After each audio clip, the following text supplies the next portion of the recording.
might sound like a wild question, but is there any difference between saying God is everything?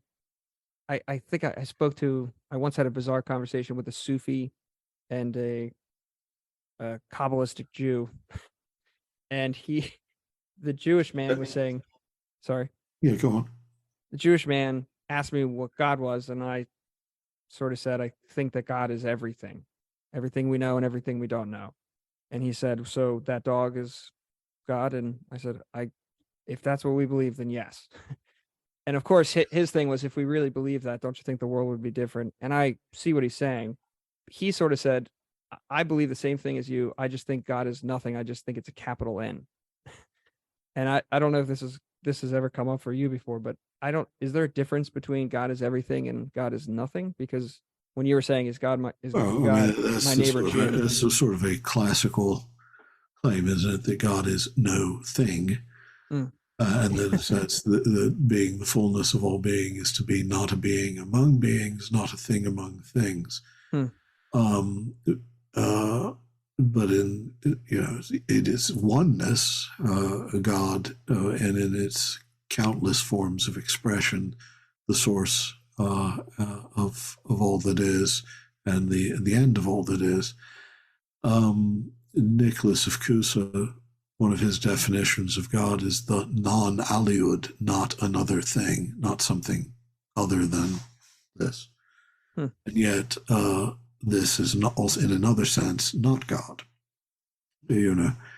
Because the transcendent, the infinite of its nature, can express itself in what intrinsically is a manifestation of God, but in itself, considered intrinsically just as a finite object, obviously falls infinitely short of God and is not God.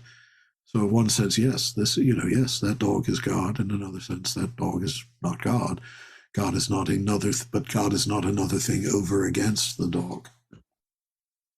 Interesting. God. Doesn't seem that hard to me. I don't know what what is it? Thou art that.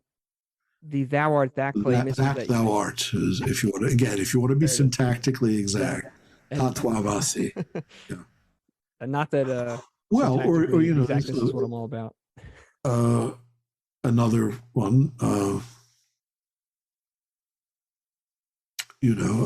another Upanishadic Mahavakyam is plural, is I am Atma Brahma. This Atma, this spirit, is Brahma. Brahman, not Brahma, the creator of a Brahman divinity as such. Well, it's not saying that I, as a finite psychological individual, am God. I'm not. It considered intrinsically as that, as David Hart, who has these tastes, these aversions, these memories, these desires. I'm just me. I'm just a finite being. But the ground of all I am, the essence of all I am, the existence of all I am is not my own.